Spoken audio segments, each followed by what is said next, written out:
Big breaking, Bhima नदीकाठच्या नागरिकांना सतर्कतेचा इशारा। उजनी धरणामधून भीमा नदी पात्रात पाणी सोडणार।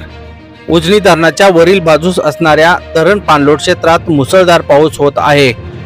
परिणामी उजनीत येणाऱ्या पाण्याची आवक वाढत असून उजनी धरण जलाशय आज 4 ऑगस्ट रोजी सकाळी 10 वाजता 86% झाले। तसेच दौंडच्या विसर्गात वाढ होत असून दौंडचा विसर्ग 79,393 क्युसेक झाला आहे।